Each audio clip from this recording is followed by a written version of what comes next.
ready in the morning. And I don't feel like good at all. Wouldn't it be cool if we showed up? They'd be so happy to see us. I know it'd be cool if we showed up, and I just feel like wretched about that. Just come with me. It's one night. I will see. Well, I'm waking up at 5:30, so I'm gonna go to bed. All right, bro. Good night. I feel like you're completely giving Brooke a free pass. You're... Yeah, and I like her face when Davis, you say that you have to wake up at like 5:45 or whatever, and she's like, Why, and somebody has this question, why is it that you're going so easy on Brooke when clearly she's the one faking, says Sarah from Kentucky. Well, I didn't think she was faking, so I didn't push her to go. And like, I love Brooke, but like, there's some stubbornness to her about stuff. Like, even if I tried, there's no way that Brooke would go, you know? Like, she'd set her mind. She had an appointment at the spa the next day. She wasn't gonna cancel, so I just didn't bother. Like, I knew it wouldn't go anywhere, so. So Steven's a little more flexible. Yeah, I mean, Steven's, like, was just like me. We both were sick, you know? Like, we'd both been told to stay off of working until we started feeling better. We were both starting to feel better, so it's time for us to go back. Whereas Brooke had just been given a week off from work because she needed to keep her ankle from getting worse. Like, so that's why I didn't even try. You're a bigger man than me, because I would have been like, dude, it's one more day. yeah. Yeah. I know, it sucks, because like, I get up there, and I'm kind of thinking, like, oh, this is so great. I'm going to catch up with my roommates, and I'm like, what did we do? Nothing. Like, I hiked up there, we hiked back down the next day. I mean, I still wanted to show to them that I was about the job, but I really didn't, like, do anything when I got there. You did more than if you were staying at home, though. Yeah, true. And we had, well, I won't say anything. And it was better scenery. Alyssa and Christine from Illinois want to know, we want to know if Davis is upset that he only gets to be an assistant intern on Outward Bound. Yeah, I definitely think that it was like, well, I mean, I missed out on some hiking, so I guess that's keeping me from being, yeah, I'm an assistant intern, but I can't tell, but you're given the opportunity to catch up pretty quickly, so, you know?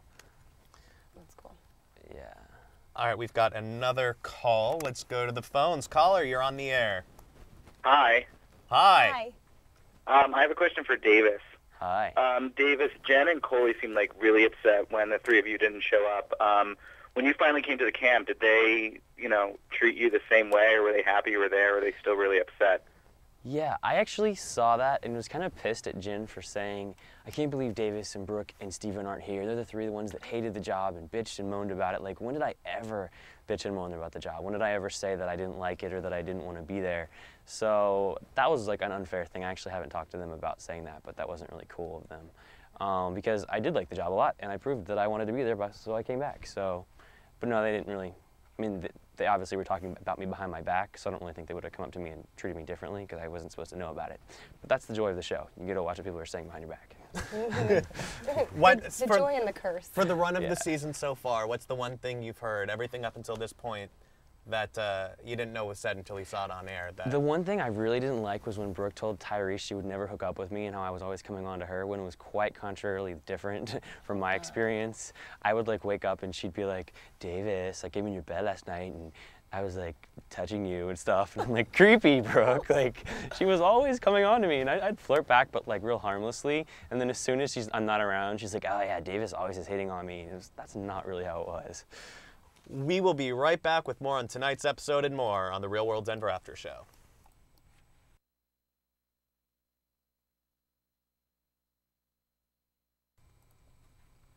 As promised, unless you broke your computer, we're back.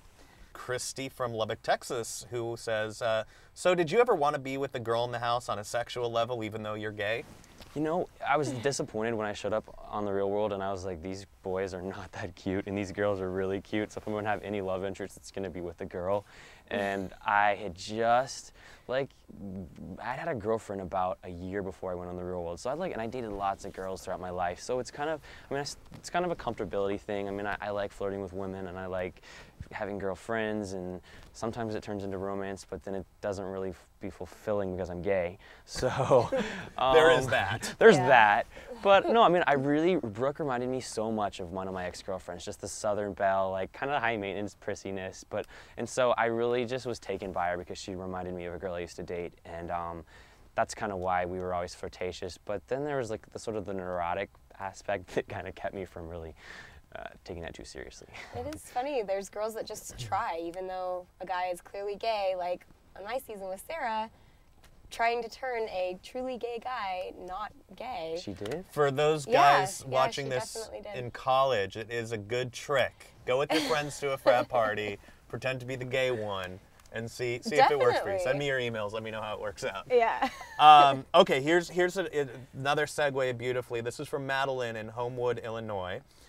Davis, if you could hook up with anyone in the house, who would it be? Please answer this. I will answer that. If I could have hooked up with anybody in the house, it would have been Brooke. Brooke? Oh. Yeah.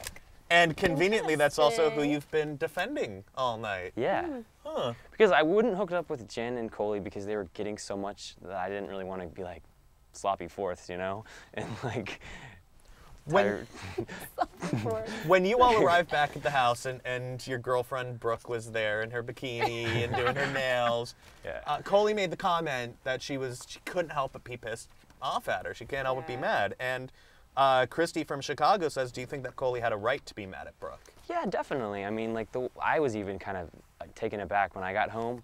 I was like, Brooke really wasn't in her bikini the whole week long. She could have done a little better of a presentation when we showed up, because that was not something that, and she just like comes in with like a drink in her hand and her bikini, or she's like following me. I was like, I can't remember what she was doing, but I was like, nice going, Brooke. This is an awful move for your other girls in the house to like take you seriously, like any of us too.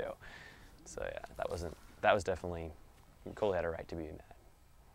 Oh, Davis.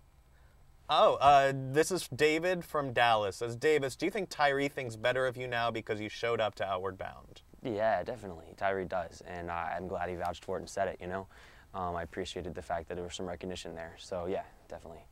And I also think that you kind of motivated him a little bit because I have asthma, and it's always, you know, it's brutal when you're having an asthma attack. I can't imagine Yeah. we'd be hiking 2 miles up with one. Yeah. But you're coming back a little bit sick, seemed to give him a little bit of that extra something. Yeah, because like while we were out there, some people's attitudes were like, let's slack a little, this isn't a real job, and some people's attitudes were like, no, let's take this seriously. Like Coley was about that because she loved the job and like the Hurricane Katrina part. So I think the positive attitude sort of rubs off, and I was trying to be a positive attitude about the job so that it would like keep my roommates from being, you know, more serious about it. There wasn't enough fighting in this week's episode. I know, right? No. A little disappointed. Lovey-lovey, I know, WW. love, Thankfully, love. Brooke was there to give a lot of humor. Yes. Thankfully. You were there to give the a lot heels, of puking. The heels, the sharpening nail the fi- nails. How want can you not love Brooke? I don't get it. I really don't. Brooke, I'm formally inviting you to my birthday party in a few weeks. It's got to be a small affair, but you can come. Davis, you're more than welcome to come too. Thank you. You find yourself in LA. Thank you very much for coming back and playing with us today. No, glad to be here. And I'm sure we'll see you again before the end of the season. I think you'll be back wait. here on Valentine's Day. Yes, I love to spend Valentine's Day with you. I'll bring you chocolate. Yay. I'll bring roses. Mel, thank you very much for coming and Definitely. sitting It was a lot in. of fun. We're going to have you back next week. Sounds You'll be good. sitting here next week when we I'm will excited. have Alex in the floating bubblehead thing right next to us here. Interesting. So that should be a fun episode. That should be good. That And should be good. thank you guys, all of you who are sending in your instant messages and phone calls. Sorry we couldn't get to more of your calls. We will try to next week. In the meantime, go to tvgasm.com for a recap of tonight's episode, and we will see you right back here next week. Here's a sneak peek of next week's episode. Bye, guys. On the next Real World. Alex coming back to have sex with this girl, Stacey. It's a slap in my face to bring a girl 20 yards away from me. You don't think that you've hurt me? Like, you've hurt me so much since I've been here. You just don't care. You just don't even care one bit.